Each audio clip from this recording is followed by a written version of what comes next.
Hello, everybody. Welcome back to Planet X News. It is April 13th, 2019. Ladies and gentlemen, I have a special report for all of you. And if you listened to my latest live stream yesterday, I was talking about some information that I've been working on with another journalist for quite some time. It's been probably about 9 months. I've been working on this information with her, and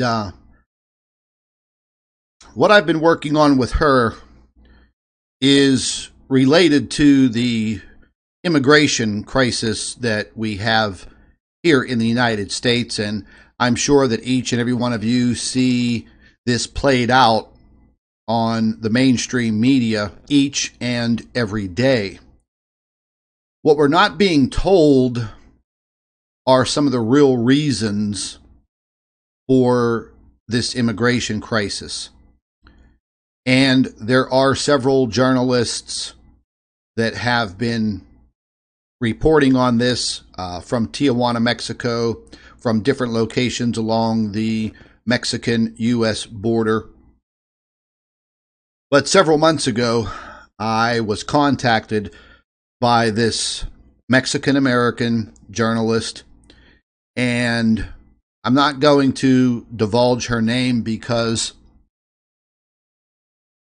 she is right now under, well, let's just say under duress because of what she has been finding out. She has been relaying the information to other journalists who have been reporting on this crisis.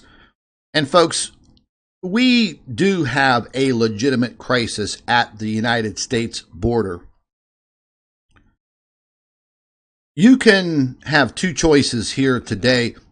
You can believe what I am telling you or not. It is as simple as that. But what I'm going to tell all of you today will make complete sense. If you go back and you take a look at this immigration crisis, these caravans that suddenly just started to form, and thousands of people from Mexico and Central America and South America are making this jaunt through treacherous terrain to get to the United States of America. There have been reports out there about people organizing these caravans. And if you think about it, folks, all of these people aren't just going to get together and decide to make this trip. Now, the information that was given to me, and this has been coming in over the course of the last 9 months, I've been putting it together, and I think now is the time for all Americans, everybody on this planet, to understand what is truly happening. And this is how the story goes. About a year and a half ago, there were several Hispanic scientists, geologists, that were finding out through their own research what was happening to our planet. And as you can see on your screen now, we're going to be talking about a recent report that just came out about Earth's magnetic field is weakening and it is greatly accelerating. I'm also going to be showing you a recent C-SPAN video from the United States Congress on the threats from space, and we're also going to be talking about this severe climate change. These Hispanic scientists were staying in touch with each other via email and private forums, and they were all sharing information from their own countries. And I don't have a list of these countries. However, they came to the point where they felt that it was time for them to start publicizing it, but without risking their life and their families. But they also wanted to try and save their own people. I hope I'm explaining this correctly. This is very difficult for me because this is a very tragic situation that is playing itself out, and it's eventually going to affect every single human being on this planet, every animal, every piece of plant life. But getting back to these Hispanic researchers, when they started sharing their information with each other, they decided that it was time to start telling the people that live in very specific areas. These areas encompassed a lot of countries, coastal countries in South America, Central America, Mexico, and also in Africa, the continent of Africa. They decided to start informing large groups of people about what was transpiring and what the future outlook was going to be for their countries. And over a course of a year, they were making contact with other organizers, let's just call them that. And these organizers were given specific information to start relaying to people. You know how rumors start to fly, and that's what they were actually trying to create. They were trying to create the word of mouth because they did not want to use social media. They did not want to use the internet in fears of being found out and also shut down and also censored. We see all of that playing out.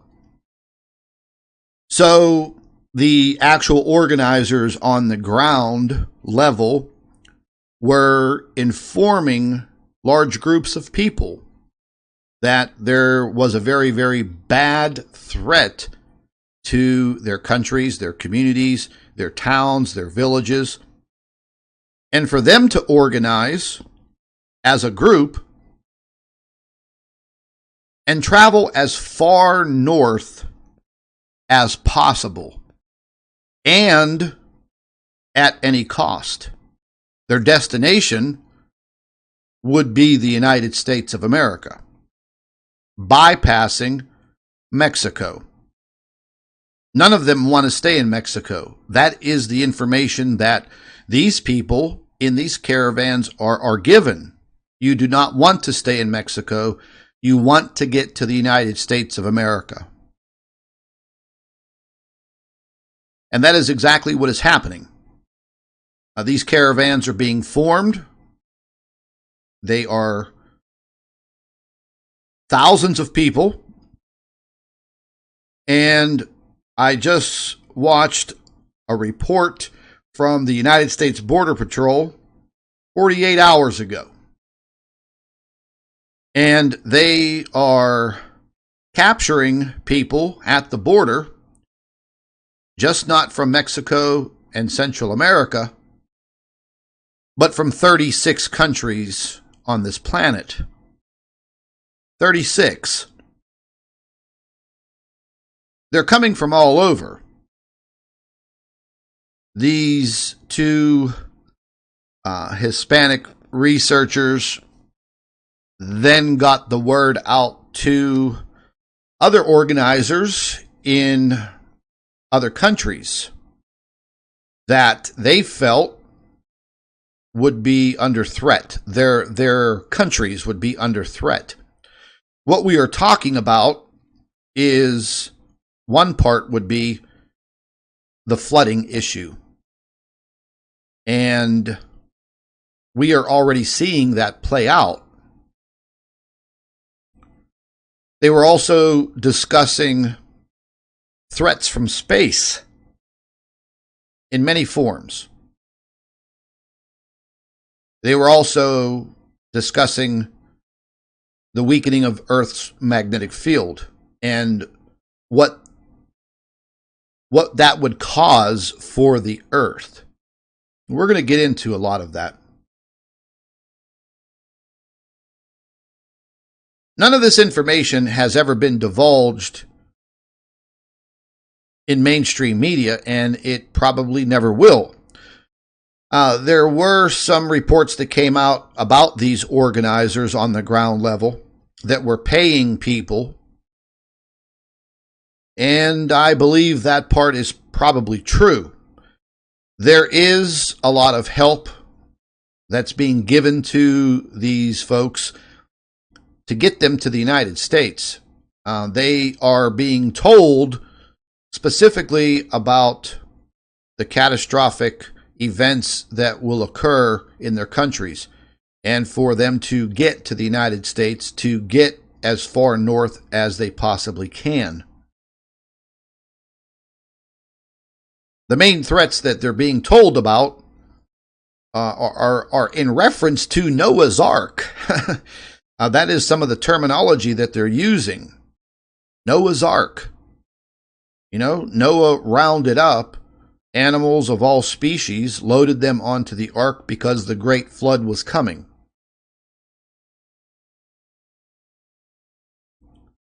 So I guess that's the analogy that these ground-based organizers are using to place the fear into these folks. And they are coming from, as of right now, 36 different countries. And then we started talking about the amount of Somali refugees here in the United States, in Italy, France, Spain, the UK. Why are these people coming to the United States? How are they getting here, and why? Well, that information was just dropped on me a couple of days ago, and it made complete 100% sense. My contact has also expressed that there are two factions within the United States, two factions of government. One for this immigration and one against. I didn't get much more in depth on that political part of this huge crisis that is forming. And it's just not forming here in the United States. It's stretching into some other countries.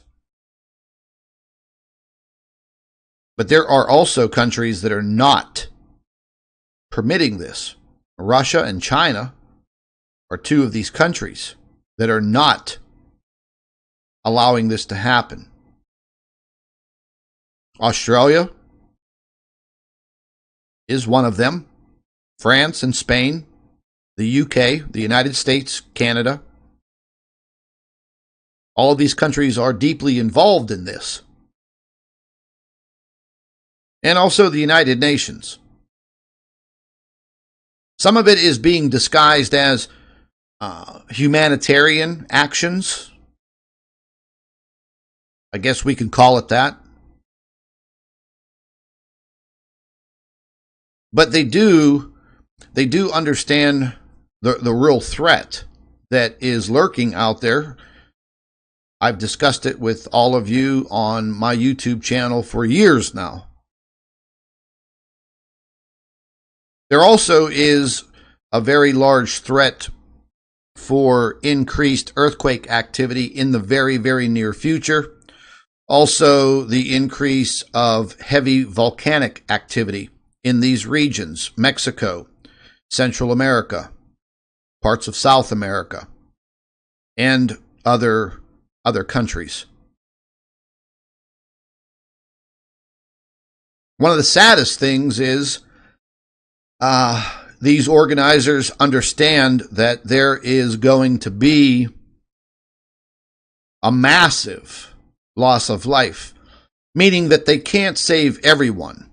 Now, once again, going back to the analogy of Noah's Ark, Noah couldn't save all of the people, and he could not save all of the animals.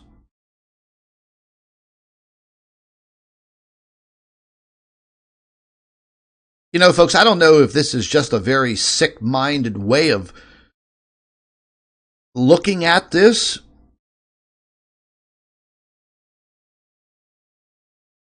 but it seems to be pretty damn accurate.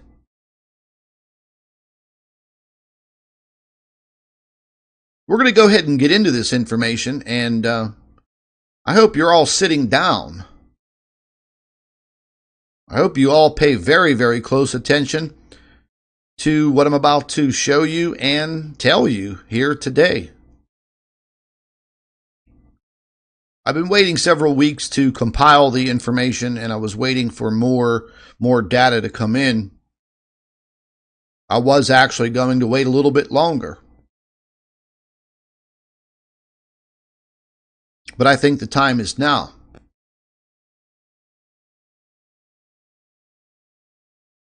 It actually has me pretty well stirred up. I've actually been up since 2 a.m. I usually don't get up till 4 a.m. to start my daily work. But some of this information was just bothering me for days now. And you could probably understand why.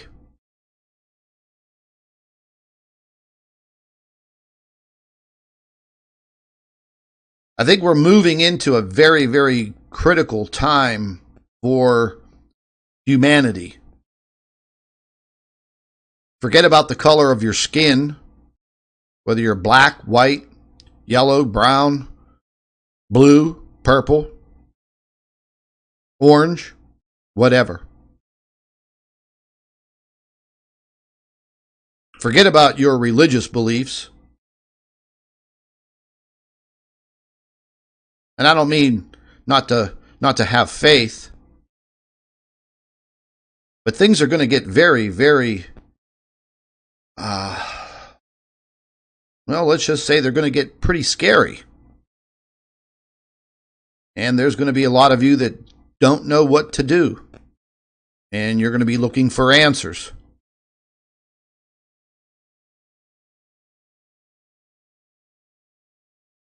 Some of you may not know where to find those answers, legitimately.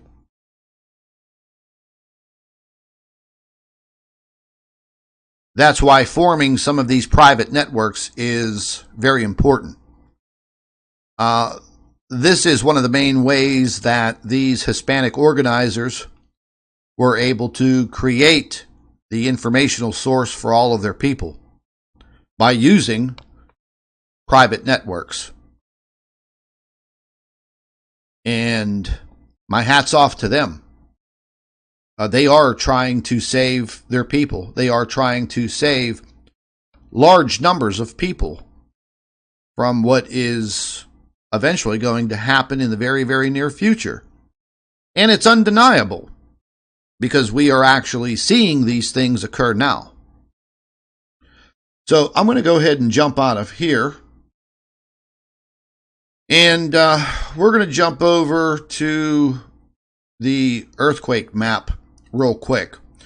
And as you can see, once again, we have quite a bit of earthquake activity. Mexico constantly on the board.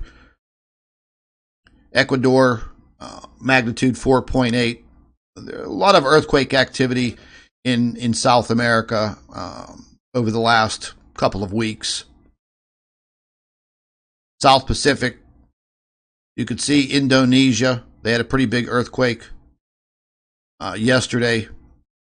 And I have a report on that. You can see this earthquake activity is continuing. Not all the earthquakes are on this map, actually. But what I wanted to show you, and first and foremost, is I want to talk about Somalia, and I'm going to just switch this over to this map here. Let's open this up a little bit.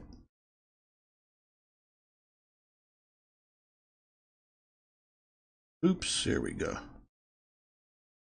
And a lot of you may ask, okay, well, what is the reason why all of these folks are coming from Somalia?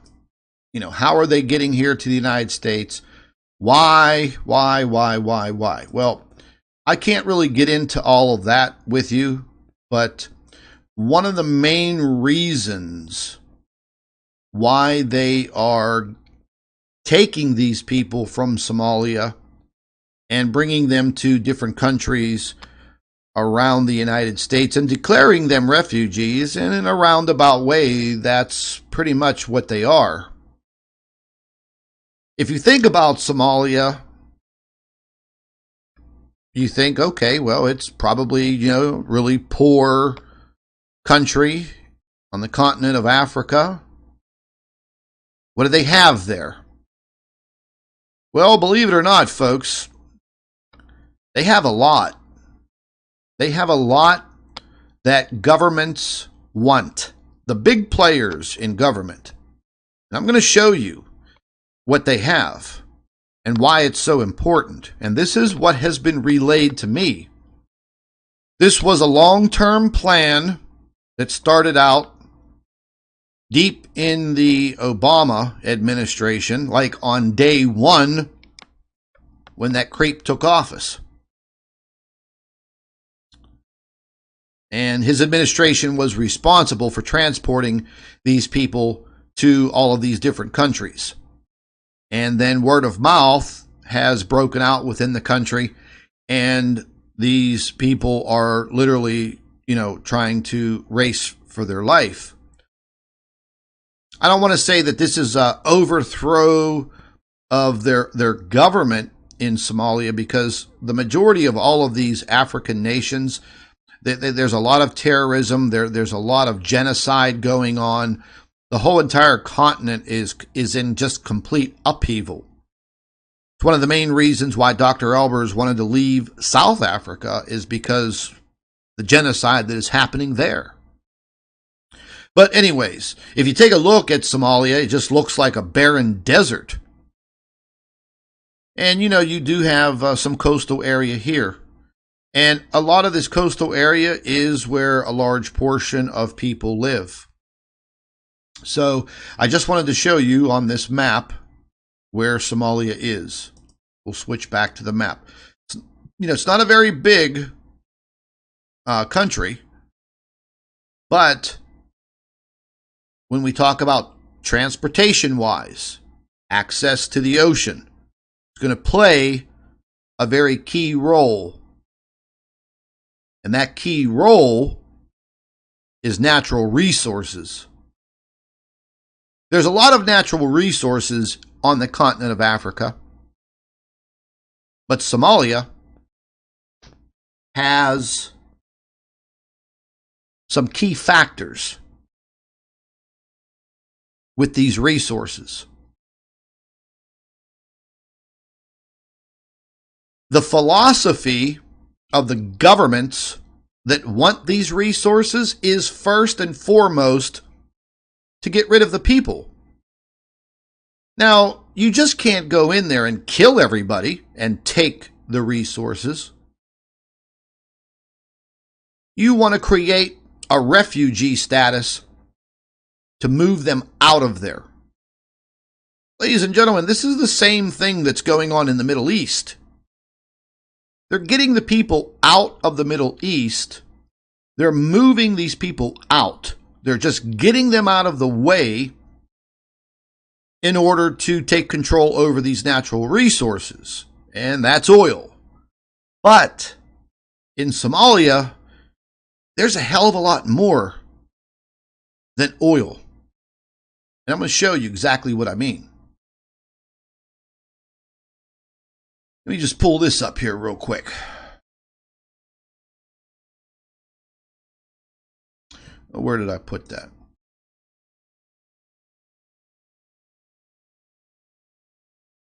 In the country of Somalia, they have untapped reserves of numerous natural resources, including uranium. Hillary Clinton, Obama, Uranium One deal, hello. Iron ore. What do we need iron ore for? To make steel. Tin. Gypsum. And if any of you don't know what gypsum is, well, if you knock on your wall in your house, plasterboard, gypsum board, bauxite. Bauxite. I'm sure probably 99% of you don't know what bauxite is. Now, bauxite is the main component that you make aluminum from. Very, very important. Copper, salt, and natural gas. As it states in front of you here, due to its proximity to the oil-rich Gulf Arab states such as Saudi Arabia and Yemen, the nation is also believed to contain substantial unexploited reserves of oil. That's what I meant about it being a coastal nation. Very easy to transport all of these products away from the country.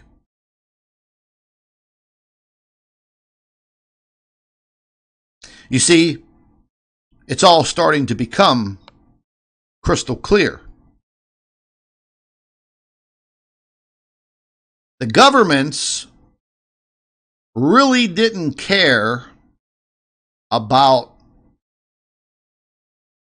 how influxing all of these refugees into their countries was going to affect their own people. Because we're dealing with very, very severe amounts of greed here, and the government's knowing what the future outlook is going to be for our planet.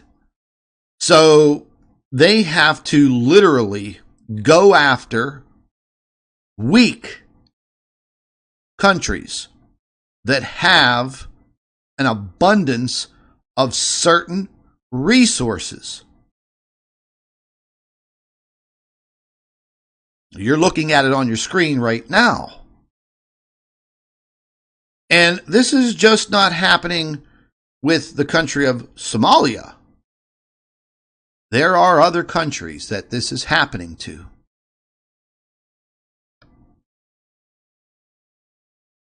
The new president of Ecuador was just given a sweet deal by the United States government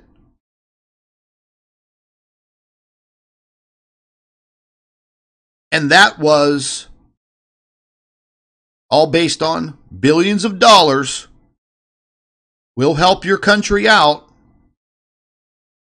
but you've got to give us Julian Assange. And they did just that.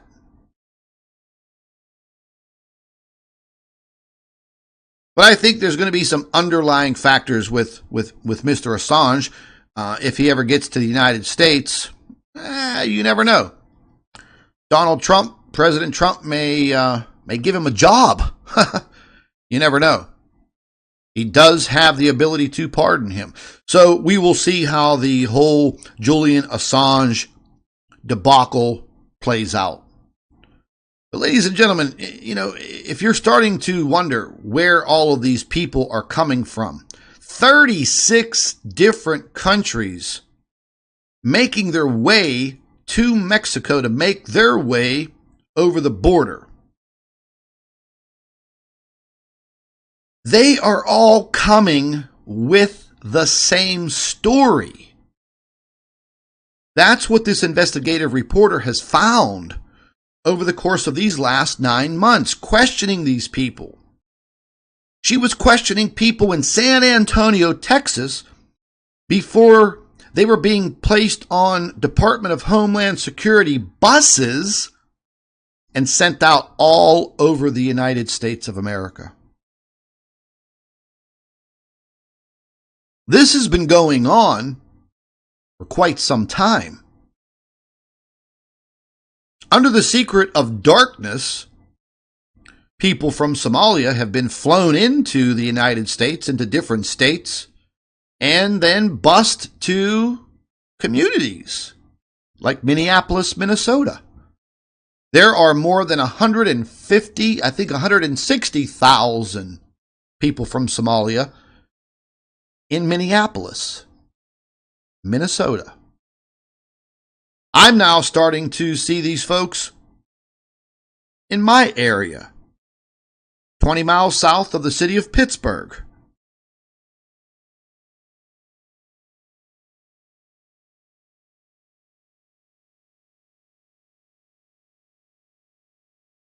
This is literally all playing out, and it's getting worse.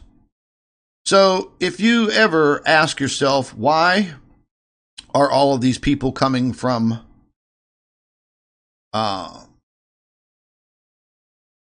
Somalia? That's the reason why. Nobody's going to legitimately come out there and tell you that, folks. They're not going to just go on the news and say this is why. Hold on one second here. Let me crack my Red Bull.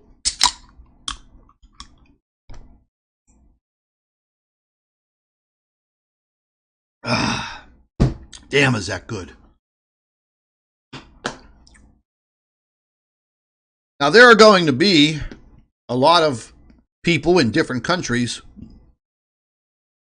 that, as we say, they're going to be left out in the woods. They're just going to be, well, I hate to use the word, but like just sacrificed. Because you can't save the whole world, as the saying goes.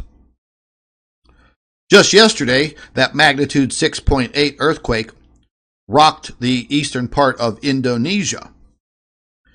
These people are very, very scared because they've gone through this so long. You know, the constant threat of these earthquakes. And I wrote up a report on this this morning. And I was waiting for additional information to come in. And my headline was 6.8 earthquake strikes Indonesia, sparking tsunami warning, which it did, and sending terrified locals fleeing from their homes. They don't have the best infrastructure in certain parts of Indonesia. They've been just traumatized pretty well over the last 5 years with what's been happening in their country. And I'll put a link to this article in the live chat, and you guys can check it out. It's on the Planet X News website. It's also listed on our new private network. A brief description and the link to bring you back to the website to read the whole article. But this just gives you a little map here of where this tsunami, or excuse me, this earthquake was.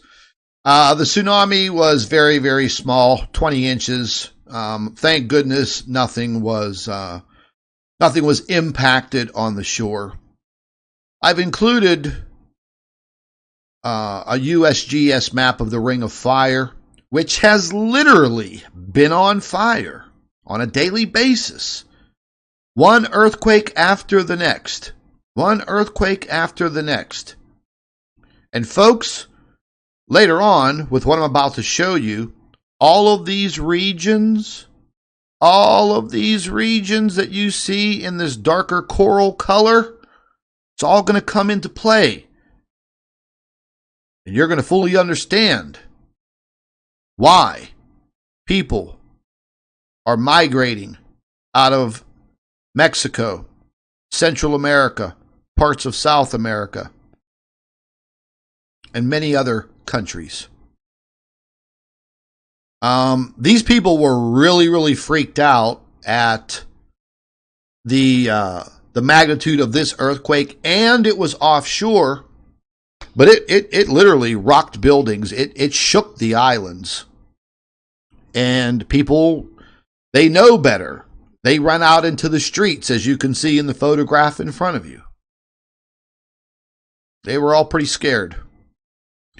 So there's a full article here. It talks about the other big earthquake that hit, and these folks, they know that they're living on borrowed time. But for folks in Indonesia, there's not too many places for them to go except Australia. And Australia is having their own problems, and their problems eventually are going to get really bad. Way worse than they are now. And I'm going to show you. I'm going to show you why these people are fleeing. But it's a really good article. You can catch up on the information here. And the other article, the weakening of Earth's magnetic field has greatly, let me just pan up here, has greatly accelerated.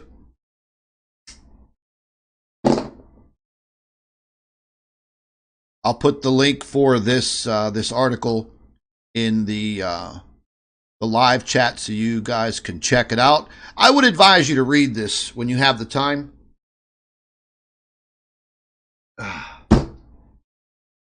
Earth's magnetic field is getting significantly weaker. The magnetic North Pole is shifting at an accelerated pace, and scientists readily admit that a sudden pole shift could potentially cause trillions of dollars in damage. Today, most of us take the protection provided by Earth's magnetic field completely for granted. Now, folks, when I talk about this pole shift, I'm not talking about a crustal pole shift where the Earth flips upside down. We're talking about a magnetic pole shift. It is essentially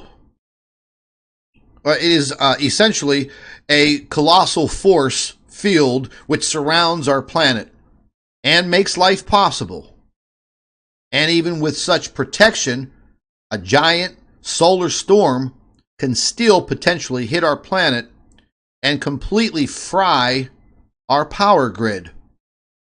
But as our magnetic field continues to get weaker and weaker, even much smaller solar storms will have the potential to be cataclysmic. Over the course of the last 2 weeks, folks, that's exactly what I've been telling each and every one of you. As we start to go further and further in advancement into this solar minimum, this is what we're going to be faced with. Once the magnetic field gets weak enough, we will be facing much bigger problems. As you'll see below, if enough solar radiation starts reaching our planet, none of us will survive.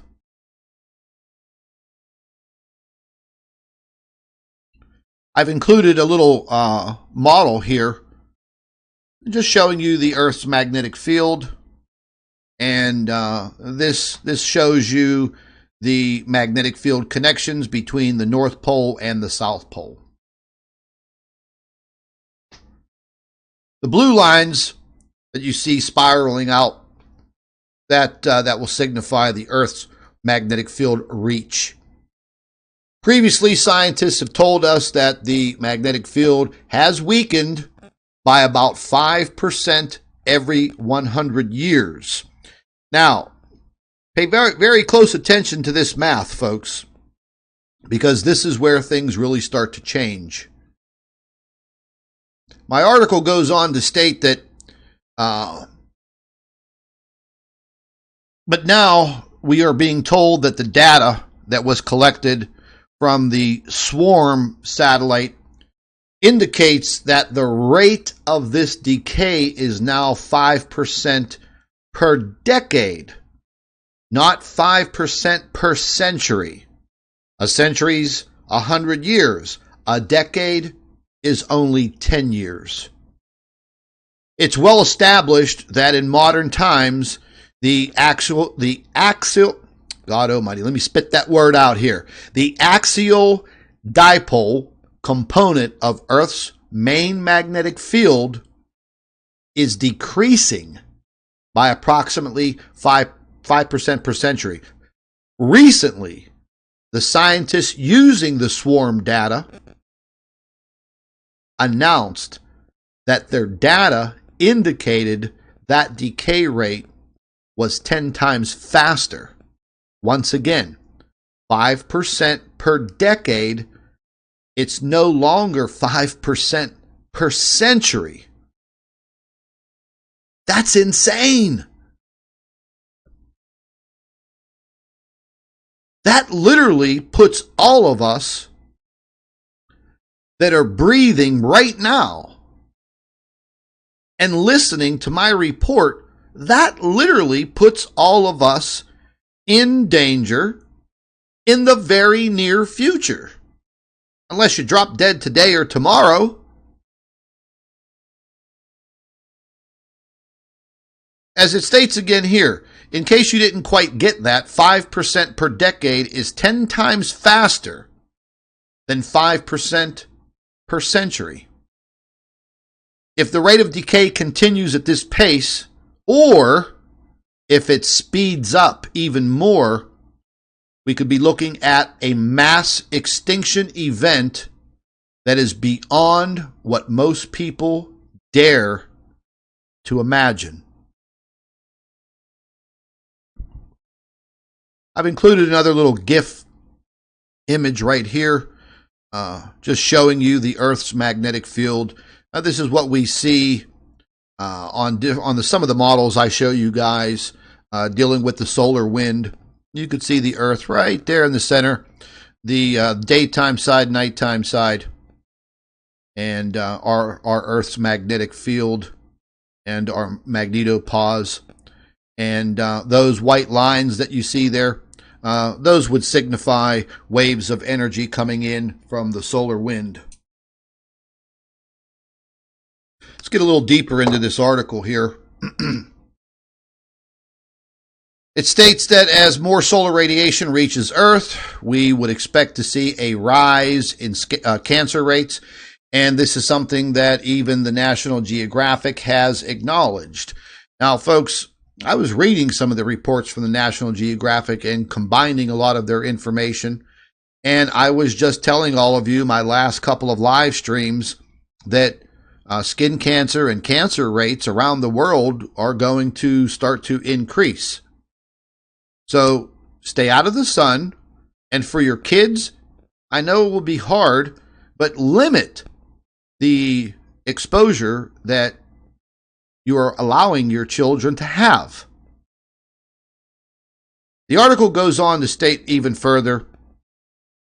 However, if the magnetic field gets substantially weaker and stays that way for an appreciable amount of time, Earth will be less protected from the oodles of high-energy particles that are constantly flying around space. This means that everything on the planet will be exposed to higher levels of radiation, which over time could produce and will produce an increase in diseases like cancer, as well as harm to spacecraft and satellites and our power grids right here on Earth. Of course, we are already seeing this. Cancer rates have been rising all over the world. And if you live in the United States, you have a 1 in 3 chance that you'll get cancer in your lifetime.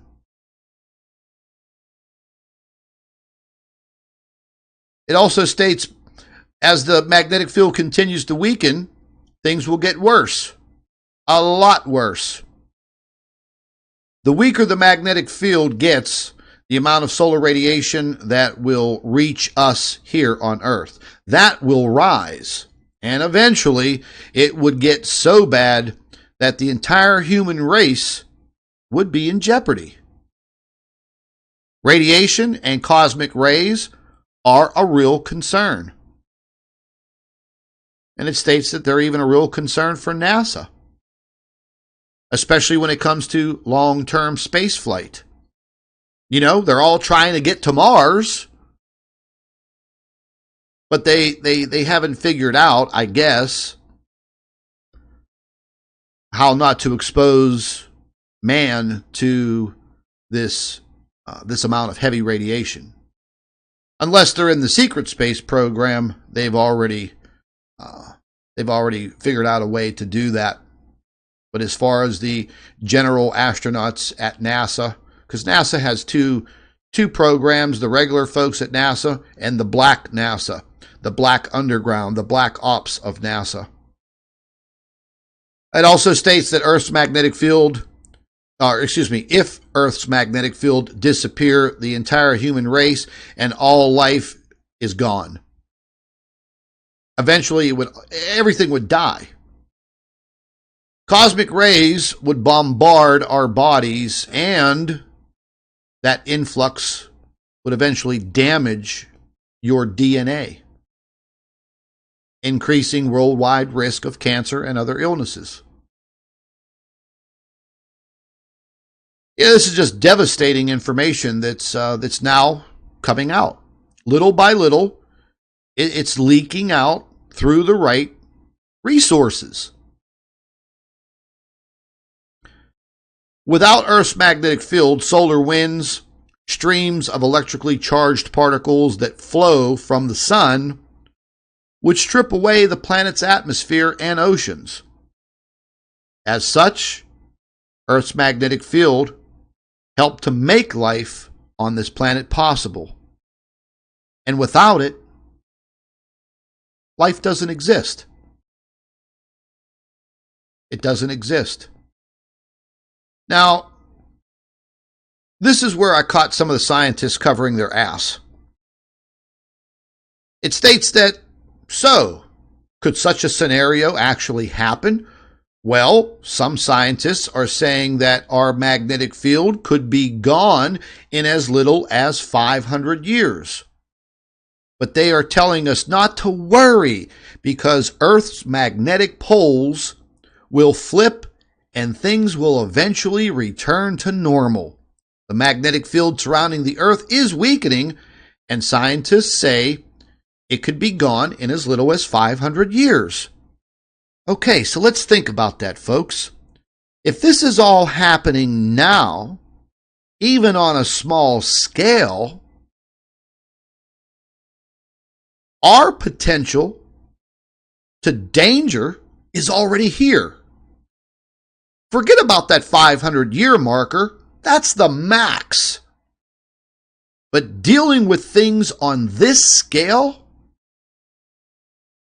1% puts us close to the danger zone. 2% puts us in the danger zone. We're like right ready to walk through that threshold. You understand me? This is how serious this matter is. And the governments around the world, they've been researching this for decades. They know what is lurking out there in space. Now that I have shown all of you, and some other researchers have shown you somewhat of credible information, they know. And they're protecting their asses, man. They are protecting themselves. But again, as my source is telling me, these two factions within the United States government are in a very deep battle for control. I guess we're just going to have to see who wins. I worry about that. There's more information here that talks about the pole reversal, the magnetic pole flip. I'm not talking about a crustal flip here, folks. Magnetic field reversal. You guys can read all of this. But if that does occur, you are talking about trillions of dollars worth of damage. Trillions to the electrical infrastructure of the entire planet. Not just the United States, the entire globe. And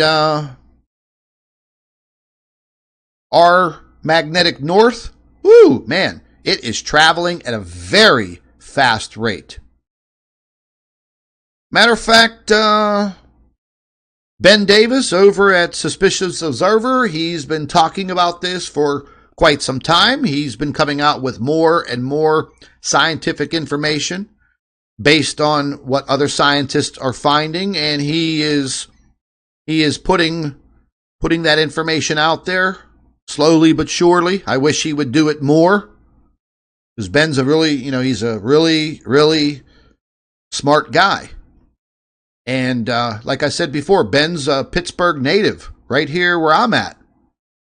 But Ben knew something, and he got himself out away from the East Coast, and he moved out west. I think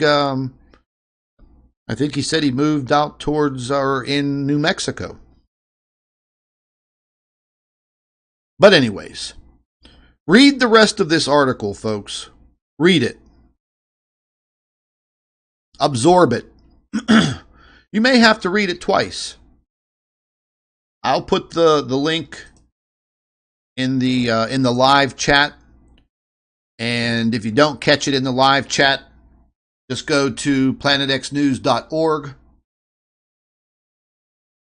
bookmark it, and read it whenever you can. Very critical information. Now, what I'm about to show all of you may just cause nightmares. I'm going to go ahead and jump out of here.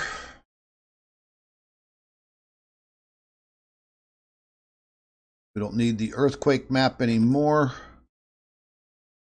And what you're looking at right here, folks,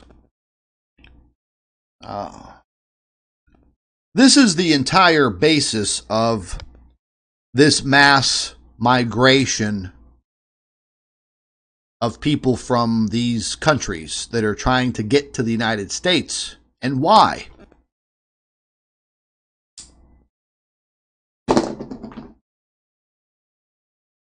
This is going to take me a little time to explain this to you, and I'm going to show you.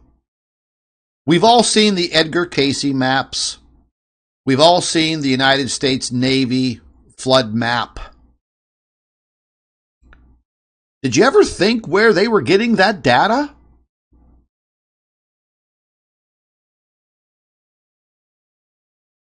Maybe they were off a little bit. Yeah. I'm going to start right here. Washington, D.C. Now, as this map comes up, you're going to see as ocean levels rise because of very extensive ice melt, you're going to see our oceans rise. You back up just a little bit here. You see the darker blue? Okay, folks, that's where land has disappeared completely. Now, I'm not saying that this land would be, hundreds of miles deep underwater, but this is showing you the extensiveness of coastal flooding where the land is uninhabitable. For God's sakes, it's almost the entire eastern seaboard. And why do you think they keep putting New York in the movies like The Day After Tomorrow? Let that populate and it will show you. It's gone. New Jersey, gone, underwater. You can go on and on. This is not a fake. This is reality, folks, based on elevations and sea level rise. Will you see this in your time? You just might. But you're already seeing it. The whole entire state of Florida, it's gone. It's underwater. Whether it be, excuse me, whether it be 6 inches underwater or 10 feet. It's still uninhabitable.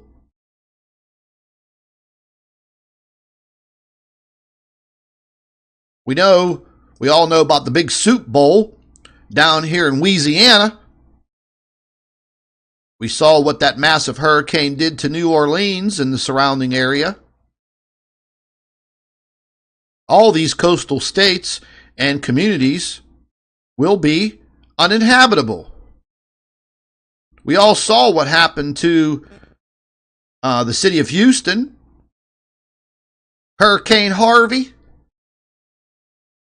Yeah, they're still recovering from that. Now, we know what will happen to the East Coast here. Let's talk about the big push to get everybody, or the majority of people, out of the state of California. Ladies and gentlemen, why do you think they've been trying to burn people out of California? Well, you're looking at it. They want to decrease that population in the state of California. Why? Well, because half of the state will be underwater. As you can see right here. This area, all through here, that's the farming belt of the state of California. Relatively flat. At the base of the Sierra Nevada mountains that you see here. San Francisco, bye-bye. Gone. So this is the reason why they're pushing people out of California. You know, in 2018, they had record numbers of people leaving the state of California and moving away. Those numbers for 2019 will probably be double than what they were. Let's move up the coast. Pacific Northwest. Not looking too good. We have Portland, Oregon, and Seattle, Washington, Tacoma. It's all gone. Whether it be 6 inches of water or 10 feet of water. These areas are uninhabitable. Completely. Just back out of here a little bit. Let's take a look at Alaska. The Aleutian Islands, they'll be gone. Just about. But, like I said, it depends on the elevation. If you are at elevations that are higher, then this flooding won't bother you. That's why they keep saying, move away from the coast. Now, let's talk about Mexico. You see the coastal areas of Mexico that are disappearing? These are heavily populated areas, folks. Look at that. It may not look like a lot to you, but it is. Look down here into the Yucatan Peninsula. Heavily populated areas. Heavily populated. I've been to Veracruz. Beautiful place. Look. It's underwater. Now, the majority of Mexico, all through this region, is mountainous. It's dry and just an arid place to live. You can't grow anything here. And let's take a look over here into the Gulf. Look at this. The land is gone. And these are heavily populated areas.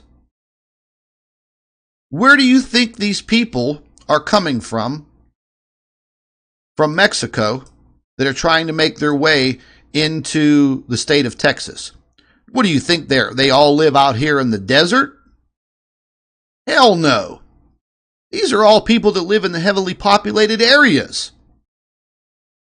They're being told to get the hell out of here. Go north.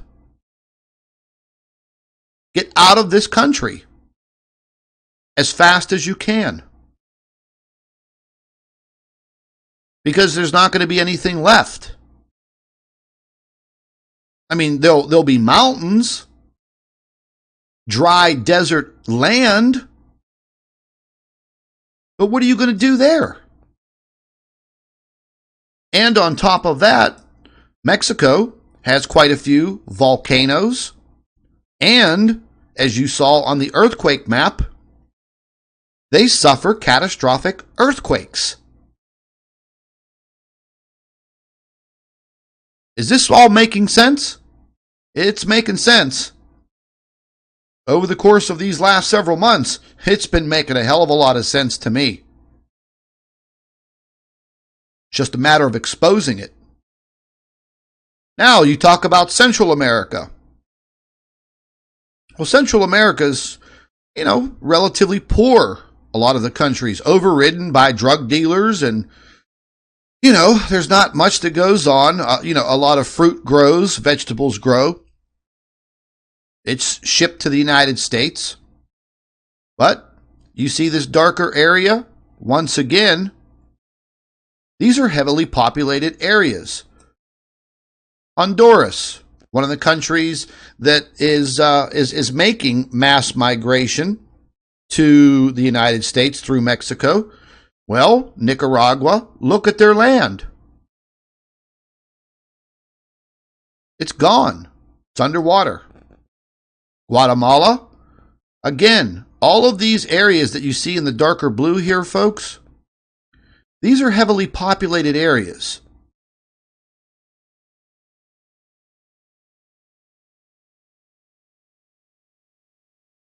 I mean, just looking at the Yucatan Peninsula, my God, it's gone. And again, whether it's 6 inches underwater or 10 feet, it's still uninhabitable. Now, let's jump down to what's happening in South America. I've said this many times before. I will say it again. South America is going to be left out in the cold. And when I mean that, the governments know that there's nothing they can do to save South America. The newly elected president of Brazil was just in Washington, D.C., okay? Cutting deals with our president, Donald Trump, and the United States government. So was Ecuador. So was Colombia. We see what's happening in Venezuela. We have good relations with Chile and Argentina. But folks, these areas through here, through Chile and Argentina, it's not very inhabitable. It's mainly mountains, very high elevations. The people don't live up here. Well, you know, some of the natives do. But the general populations don't. Look what happens to Uruguay and Paraguay. A lot of fruit is grown in these countries. Uruguay is now one of the well-known countries for grapes and winemaking. Look what happens to their little country. Most of it's uninhabitable. Buenos Aires, Argentina, heavily populated area. I mean heavily. Underwater.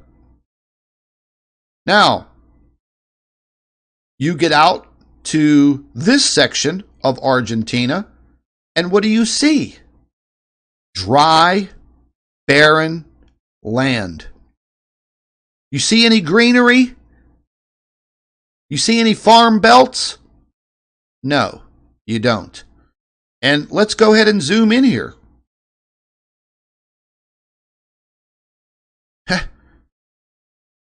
What do you think, you can grow something out here?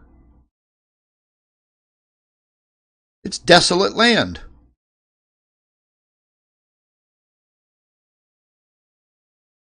Chile, they're always going to have the major threat of very severe earthquakes.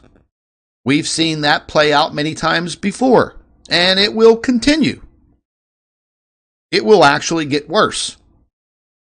But look at what happens to Chile and southern Argentina, specifically Chile along the coast.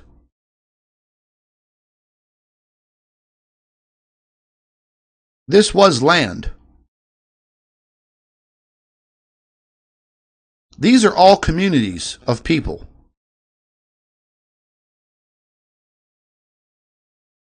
That land's gone. Again, whether it is 6 inches underwater or 10 feet underwater. Let's move up here to the internal parts of South America. The Amazon. A very sensitive creature, the Amazon. Look at it. Half of it will be flooded.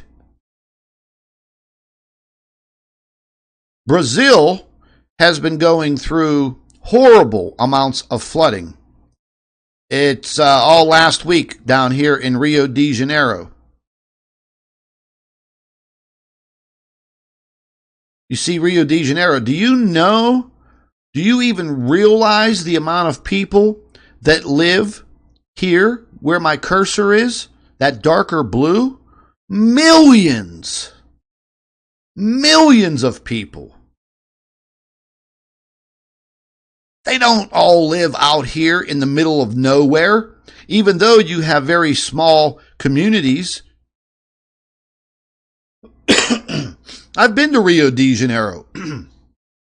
They have their issues. It's pretty damn dangerous there now. I was there probably 20 years ago. I was there on business. I loved it, man. I thought Rio was the shit. But it's pretty damn dangerous there now. Sao Paulo, the capital. But you know, folks, whenever you go out here, Brasilia is another big, heavily populated area. But Rio Verde, if you start to zoom in, these are populations of people. but not super heavily populated.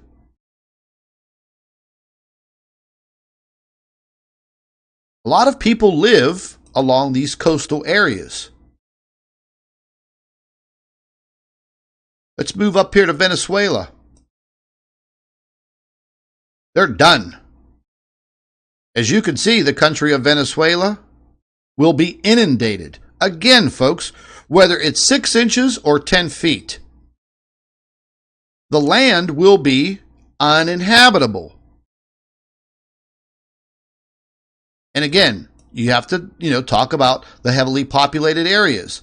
Valencia, I've been to Valencia before, and I've been to Caracas before. Caracas, Venezuela.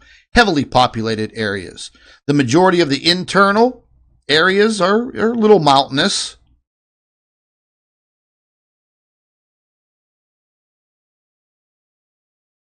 Colombia.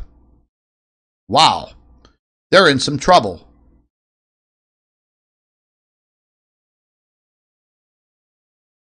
All of these areas.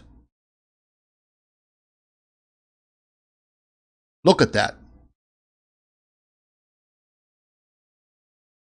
Roads, bridges, roadways, they're gone.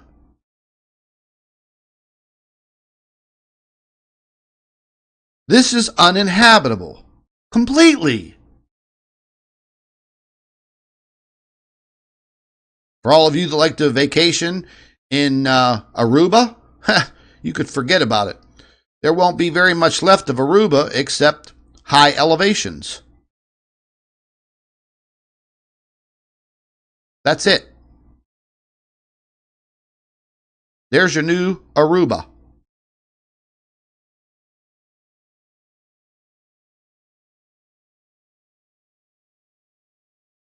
So you understand now why these people are being told to get out.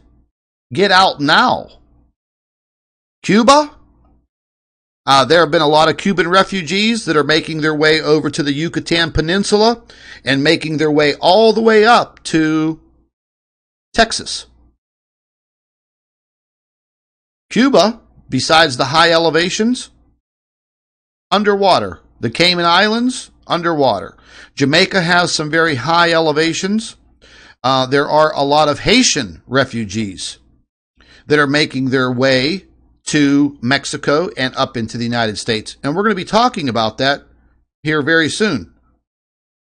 They also have the threat of very, very harsh earthquakes. The Dominican Republic, same thing. Puerto Rico. If you look at Puerto Rico, the majority of the population of Puerto Rico is all along the coastal areas. Let me get this map straight here.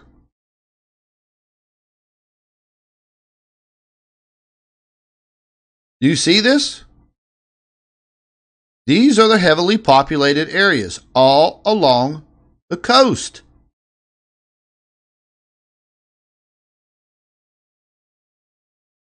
There's not going to be much for them to do up in the mountains.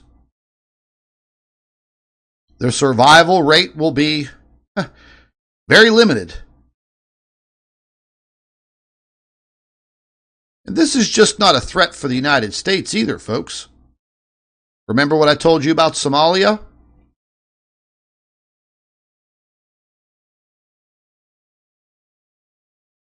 And the natural resources there? Well, look what happens here. All of this area completely underwater. But the upper half, possibly where these natural resources are, and the location close to coastline where they can ship these products out of there.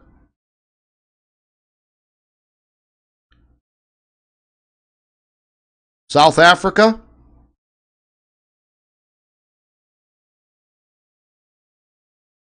Not too bad. Their elevations are much higher. But South Africa is being literally taken over by these rogue governments, this rogue government. I mean, they're literally massacring farmers, murdering them at a rate that's insane. I think last year they murdered over 5,000 or 6,000 farmers and just took their land.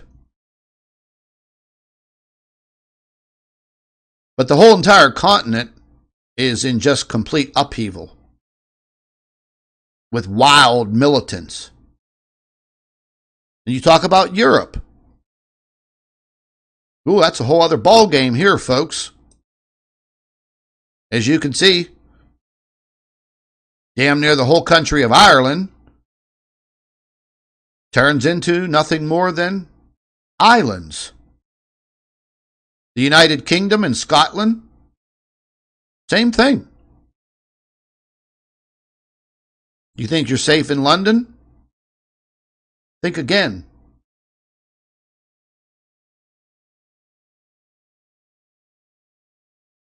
There's already been flooding situations here just over the past few months.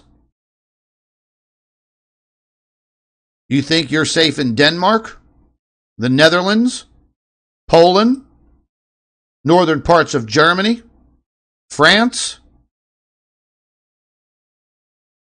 Look at northern Italy. Now, again, all of these countries have some higher elevations. But that's not where people live. Look at France. France turns into nothing but a bunch of islands.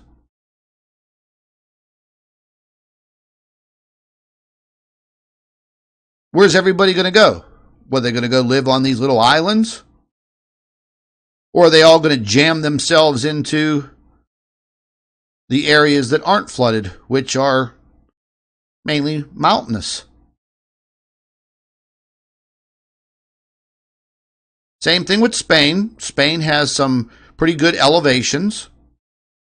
But what if you live in Portugal? Dr. Albers, her mom lives just near Lisbon. What happens to Portugal? What happens to Lisbon? It's underwater. And again, sorry I have to keep repeating myself, but this could be 6 inches. It could be 10 feet. The land is still uninhabitable.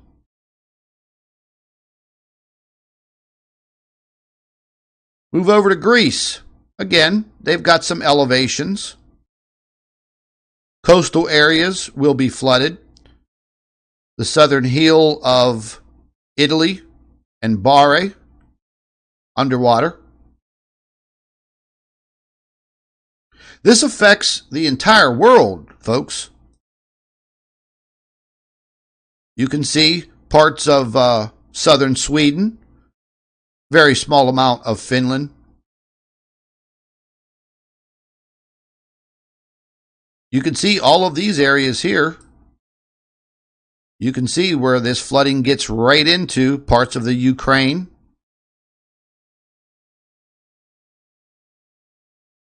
We already see what's happening in the Middle East. Oh my God. I mean, Iran has just been belted with floods over the past 2 weeks. Look what happens to Iraq. Yeah. That's water. Baghdad, it's a swimming pool.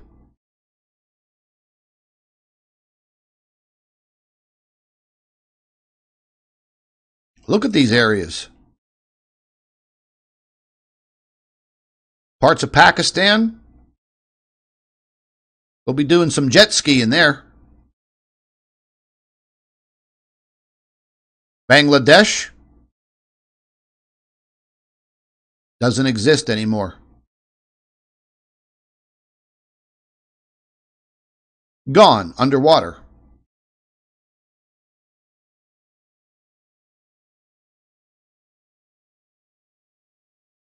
And then you start getting down in here, where they just had the earthquake in Indonesia. And you can see the island nations become smaller. Papua New Guinea, they'll lose half their land mass. Where do all the people live? Right there. And right here. Australia, listen, they'll have big problems. Where do the majority of all the people live? Coastal communities. How many people do you think live out here in the middle of nowhere in the desert, arid areas of Australia? Crocodile Dundee, that's about it.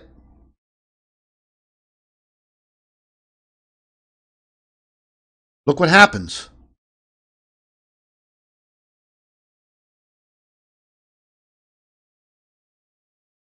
And again, this could either be 6 inches or 10 feet of water. It's still going to be uninhabitable. And you notice, folks, that the uninhabitable regions are where large populations of people live. New Zealand, they have very high elevations in New Zealand, but as you can see, the Northern Island takes a pretty good hit. A lot of that disappears. But again, folks, a lot of people live along the coastal areas. Very high elevations here in New Zealand. And you could just go on and on to all of the countries, and you will see the damage. You can see parts of China, large parts of China, all of the coastal areas underwater. North and South Korea. Again, heavily populated areas all along the coastal communities underwater. Tokyo, Japan, underwater. Yeah. They've already had so many tragedies in Japan. I mean, this would just be devastating. So this is the information that's being relayed to me over the course of the last 9 months. That's why people from 36 countries on this planet are leaving their countries. I believe that you have a group of organizers in Latin America, Central America, and Mexico that are truly warning people, bringing all of them here to the United States.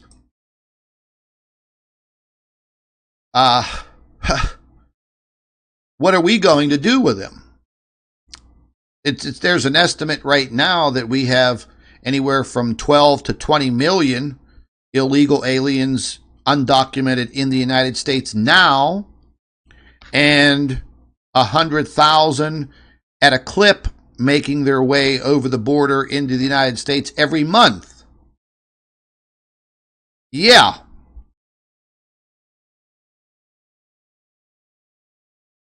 Where are they all going to go? I mean, they can't all just stay in Texas and Arizona and New Mexico. They're sure as hell not going to stay in California.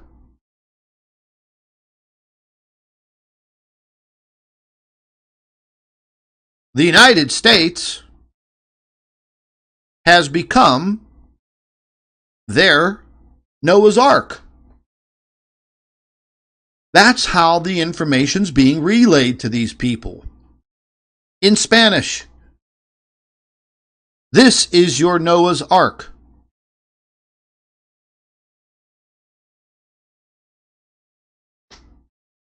And guess what, folks?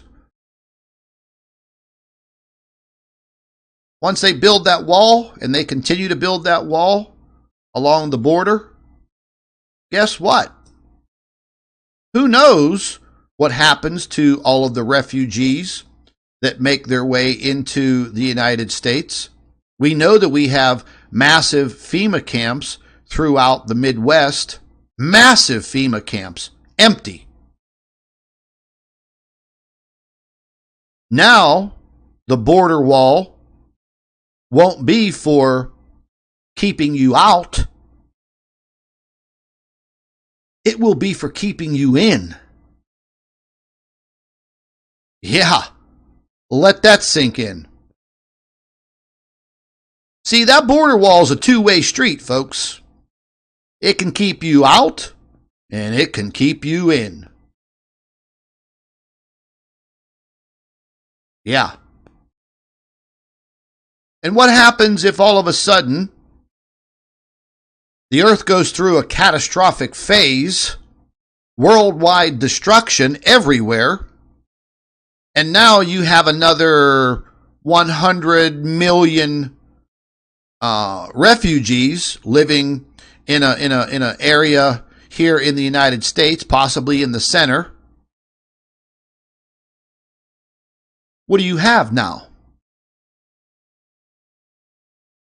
You have yourself a new slave race. If you have to rebuild your infrastructure, you'll put these people to work. I've worked with guys from Mexico. The majority of them are very good craftsmen. They know their trades very, very well. They're not lazy people. They work their asses off.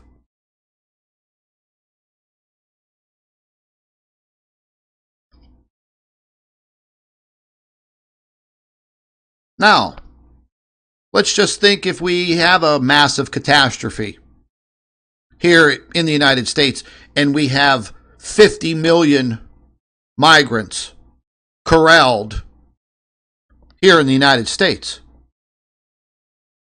Wow, that's just like planting a garden. What's the first thing that you hear about when you have a natural catastrophe or a disaster? Blood drives. We need blood. Huh. Well, alrighty then. A lot of you don't know about this organ theft, do you? You don't know about the thousands of migrants from Central America through Mexico that are being found with their kidneys surgically removed and their bodies dumped out in the middle of nowhere, do you? You know how much a kidney costs? Go over to India. Look how many people you see in India with a huge scar on their back because they sold an organ. Now, you have 50 million migrants corralled here in the United States. And for all the other people that may be injured from catastrophic events or disasters, oh, maybe they need an organ. Maybe they need massive amounts of blood donors. Maybe they need a massive workforce. And who else is importing all of these migrants? The European countries. The UK, Spain, France, Germany. Oh, now you're getting to see the big picture, aren't you? You don't see Russia importing migrants, do you? Russia, I believe, has themselves pretty well prepared for this type of disaster. China also has themselves pretty well prepared. You've all seen the ghost cities in China, haven't you? Huge buildings, apartment buildings, complete cities with nobody in them. Completely vacant. Yeah. You ever think about that? So they do realize that there will be a lot of loss of life. I guess they're willing to sacrifice a few to save many. Maybe.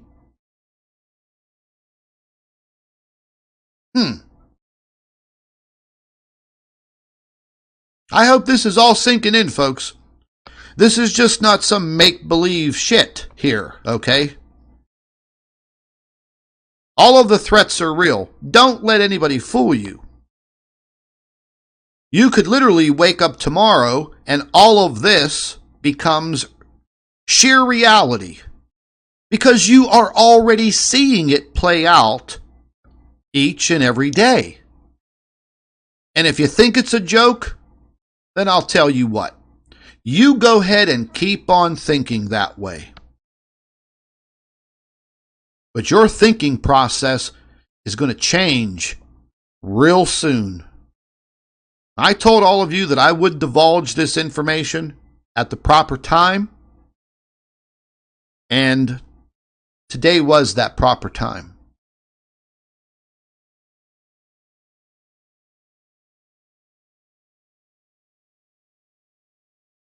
We already see massive amounts of flooding here in the United States, in Nebraska, in Kansas, in Iowa, many other states.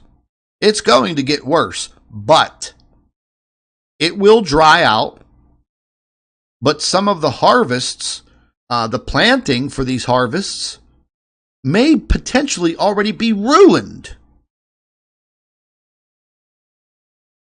And if you're going to feed a nation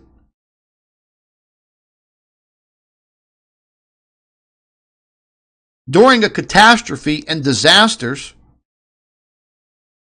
how many Americans do you see out there working in the fields, picking vegetables by hand, picking fruits by hand? What's some of the main employment here in California for migrant Mexican workers? Yeah, working on farms, doing the jobs that Americans don't want to do. So, if you have this massive influx of migrants here in the United States, you have them corralled, guess what? You now have your workforce. It sounds a little extreme, ladies and gentlemen, but it is the truth and it is the reality. And they are preparing for something just like what I'm explaining to each and every one of you.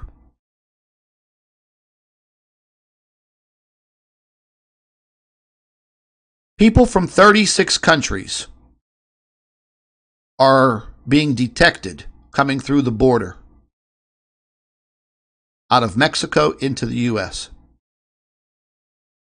Yeah, there's a lot of drugs activity coming through the border. We all know about that. It's mainly people. People. Yeah. Now, I'm going to jump over here to the MFA Media Group, where I write articles for them every single day. And just this morning, I published this article. Migrants riot at Mexican immigration station, burning documents. Do you notice anything about these two ladies? They're not from Mexico. They're not from Central America. Neither is this guy or this guy. They're from Africa. And they're from Haiti. The police officials, yeah, they're from Mexico. I'll leave you the link to this article. I mean, they staged a full-scale riot. States the groups of migrants, mostly from Cuba and Africa, staged the riot to prevent authorities from carrying out deportations. Mexican media outlets, what the hell does that say? Noticias, MVS, and Milenio, and Reforma. They all reported on it. But guess what, folks? They don't want to be deported, but guess what? They're not deporting anybody. You click on this this Twitter link right here. This shows you a riot inside of one of the migrant buildings. You can see there. I'm not even going to play it. And then you see these African and Haitian refugees in Mexico lined up getting water from a makeshift spigot while they're in detention. And then this video right here, whoo, man, this is an all-out riot between Africans and Haitians against Mexican military and immigration officials. Click on it right there. You can watch it. And they weren't messing around. See, these people think that they're going to be deported, but they're not. They're not going to be deported. These people are going to serve a purpose. Eventually.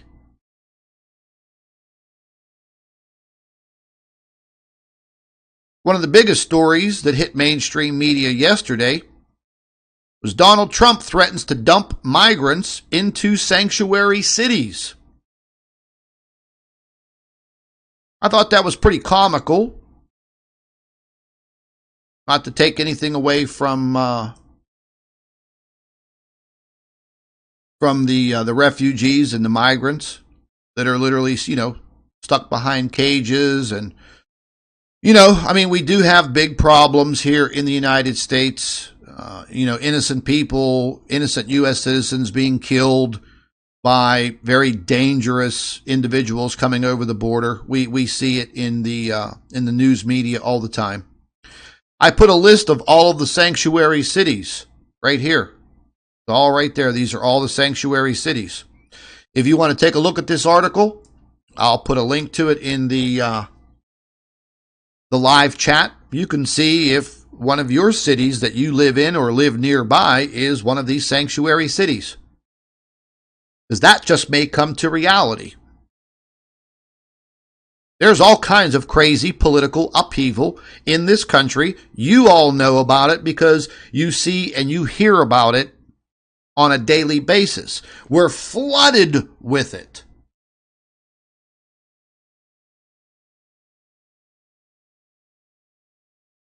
I hope this has become a big eye-opener for all of you, and for some of you that may think that the threats in space are nothing more than a fairy tale. Well, I'll tell you what. Let's go ahead and jump out of here, and I'm going to show you this. This was just from C-SPAN, not too long ago. And I'm going to let you guys listen to this for a few minutes. And you're going to see Senator Richard Blumenfeld, or Blumenthal. Trump calls him Da Nang Dick. It's an inside joke. He ran for office claiming that he was a Vietnam veteran when he never saw or stepped foot in Vietnam. But yet he's still in office. He's a real creepy looking character too. Da Nang Dick. But yeah, this Senate hearing was based on the Space Force and the threat in space. And you could see all the chiefs of staff sitting there, Army, Navy, Air Force, Marines. I want you to listen to this. Back this up Sit back, listen carefully. All for being here today, and thank you for your service. I've been in and out as I've attended other committee hearings, and I sort of feel like the most important facts for us and the American people to understand are the facts that haven't been said today. And the reason why they haven't been said is that they are largely classified. And the reason that's important is that the American people have no idea, really no idea, about the immensity of the threat in space. And let me just stop it right there, ladies and gentlemen. Did you just hear what Senator Richard Blumenthal just said? Denang Dick. That's what his nickname is. Yeah. Let's just go back a little bit. In space. Really no idea about the immensity of the threat in space. And I've made this comment in a classified setting, that I wish the American people could be present in this room, not this room, but the skiff, because our adversaries know what they are doing. We know what they are doing. They know we know what they are doing, but the American people have no idea. And so this discussion and debate will have very little interest in the American public. It's carried on in a level of, forgive me, bureaucratic language that most Americans would have trouble seeing an immediacy in their daily lives. But if they were privy to what we hear, and you know it much better than we do because you live it, I think they'd be pretty alarmed. This is not by way of criticism of you, because you're living with the strictures of what is classified and not, but I think we have a real obligation to explain to the American people why space is a domain that matters, why the threats there are real and urgent, why they are growing in importance. So I think we all agree here that space is an important domain. Undersea warfare is an important domain, but we don't have a separate command for it. Cyber is an important domain, as my colleague and friend, the late John McCain, used to say. Okay, folks, I can't listen to too much more of Denang Dick. He really creeps me out. But as you can see, they keep talking about this threat in space. They talk about classified information, blah, blah, blah. I will post this whole entire Senate hearing video. This will go on our this will go on our private network, this information. And I'll leave a link to it to our drive so you can actually watch it. And I'm not sure what's going to happen to this video after it's processed by YouTube. If it happens to get taken down, struck down, whatever, it will be available on our private network. And ladies and gentlemen, this is what I've been telling you about for so long. It's all coming out. But will social media allow us to divulge the information like you're sitting here today and listening to? That is another reason for me, Planet X News, moving to this private network. So as I continue to gather intel and information, and I vet that information, and I make sure that it's real, and I need to get it out to each and every one of you. How am I going to do it? Through social media, when they censor everything. You know, ladies and gentlemen, I want to show you something, just so you know that I'm not playing any games. Let's get out of Da Nang Dick here, and I'm going to go right over here to Facebook. I want to show you something. This just happened to me yesterday.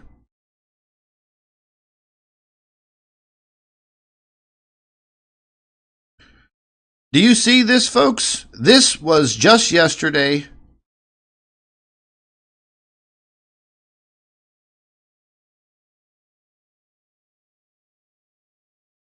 Okay. What's this say? Your post goes against our community standards on nudity or sexual activity. It is now in review.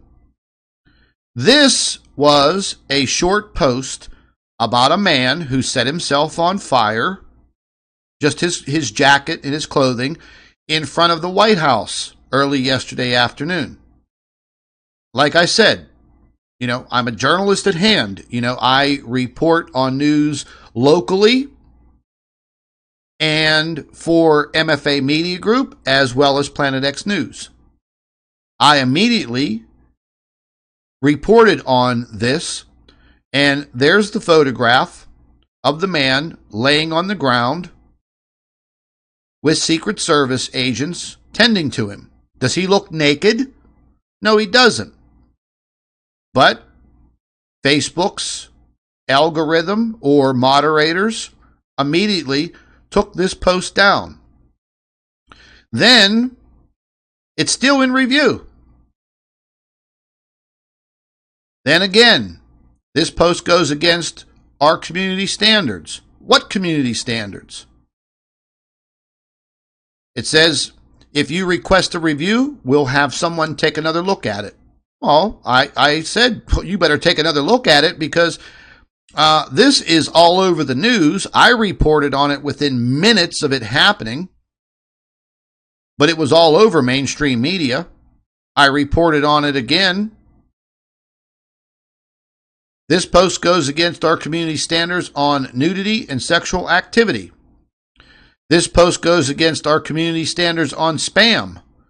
And that article was in relation to the rapper Nipsey Hussle being shot and killed.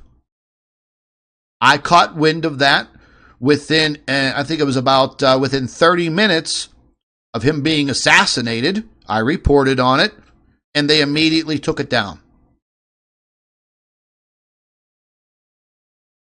So this all happened yesterday, folks, in just a matter of, I think, about 15 minutes.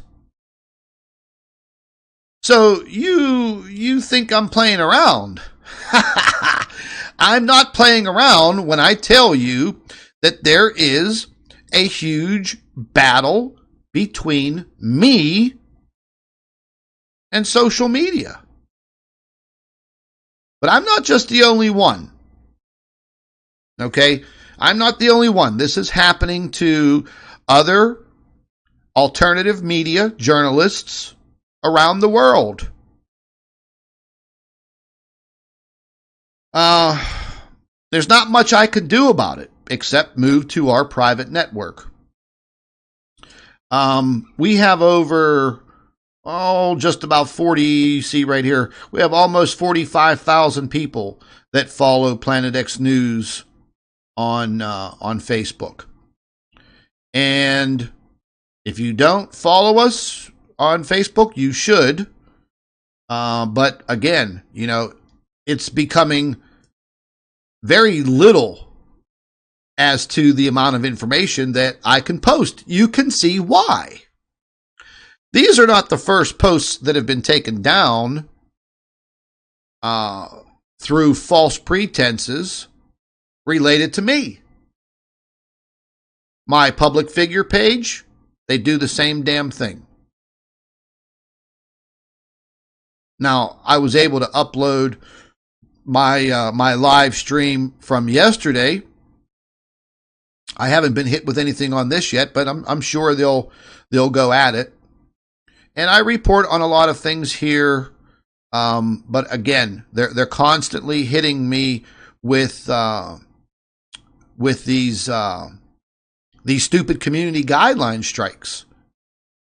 I shared this article here that we just reviewed about the migrants rioting in Mexico. And you see this little icon right here. They just started doing this on Facebook. If you click on it, it tells you about the website, mfamediagroup.com, registered less than 2 years ago. And it says Facebook page, not found for MFA Media Group. Not found. There's no Facebook page for MFA Media Group. That is a damn lie. I have contacted Facebook, I think about 10 times, and I have shown these rejects that there is a Facebook page associated with MFA Media Group, and it was approved by Facebook as a legitimate news and media organization. And we have almost 93,000 followers. Yeah. You think I'm bullshitting you when I tell you that we get censored so heavily on social media, and you wonder why I want to move away from YouTube and Twitter and Facebook?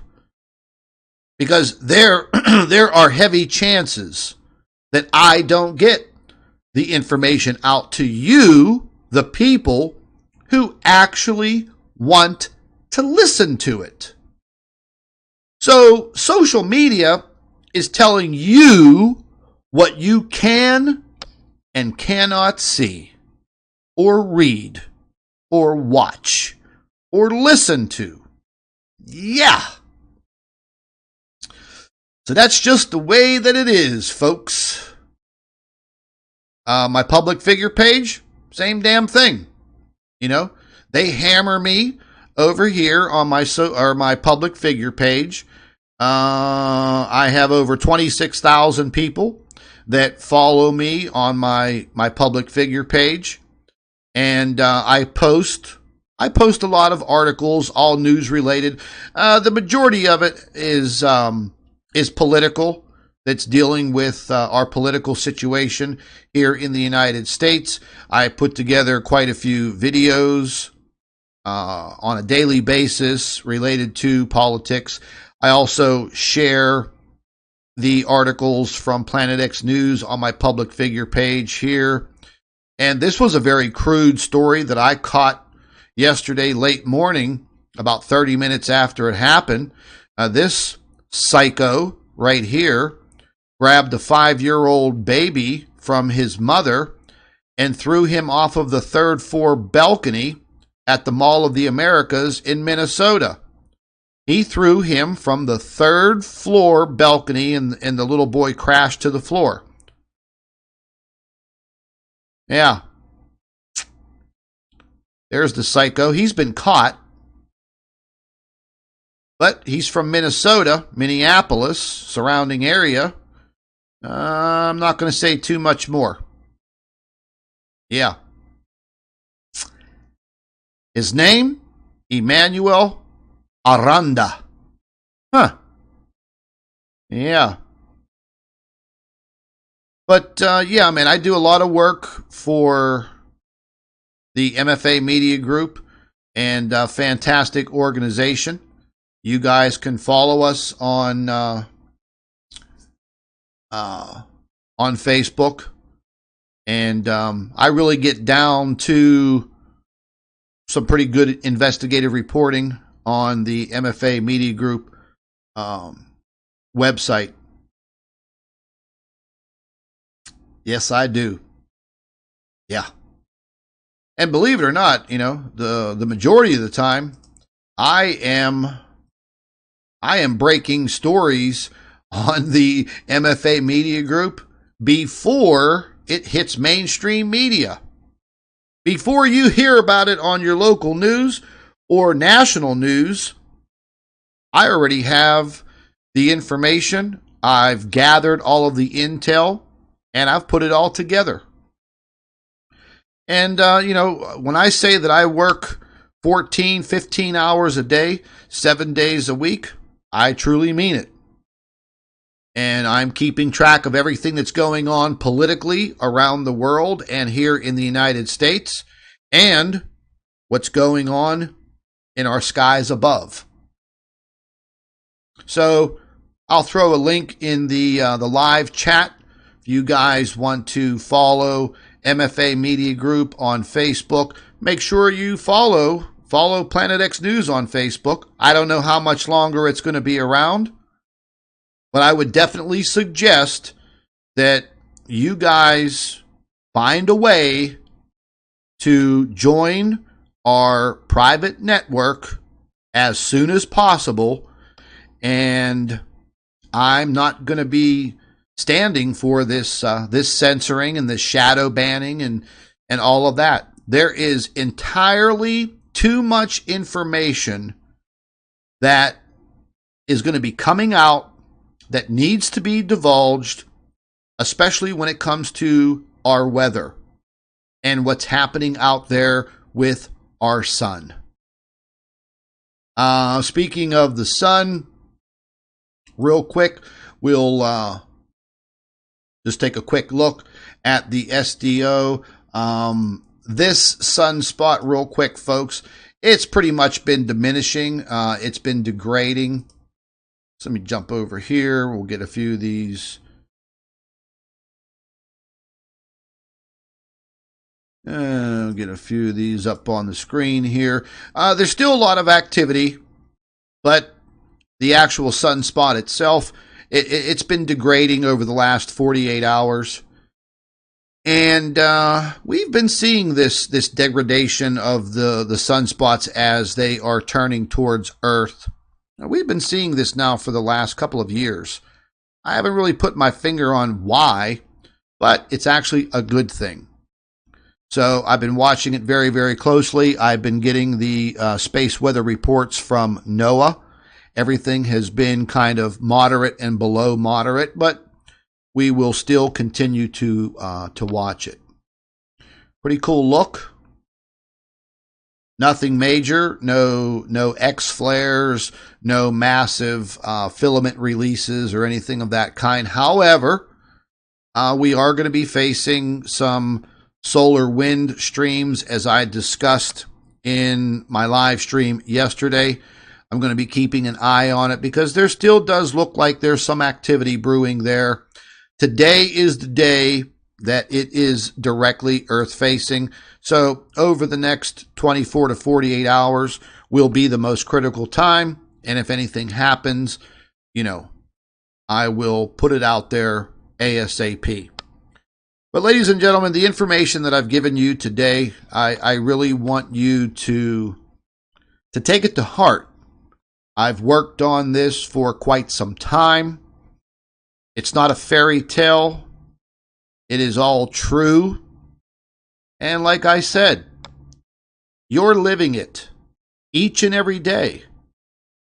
And, you know, I do keep my ear to the pavement. I do have contacts everywhere. You know, remember, I was involved in international business for 22 years. I know people all over the world, and I do reach out to them when I need some information. I want to see what's happening in these countries, in these cities, and if they're able to provide it for me or give me little tidbits of what's happening, I get it. And I will stay on top of it. That much you can guarantee. But take a look at a few of these articles. Read them. They're not that long. Check them out. And put all of this into your mind. Keep it right up there in your noodle. So we know exactly what's happening now. We know what this immigration crisis is. We know that the governments understand and they fully are aware of threats in space. Take it for what it is, folks. But I've been waiting to put this report out there, and today, you got it. Share this video. Share it. Put it out there. Let everybody have a chance to see it. I would greatly appreciate it. This is Scott from Planet X News. Thank you for watching. Take care, folks.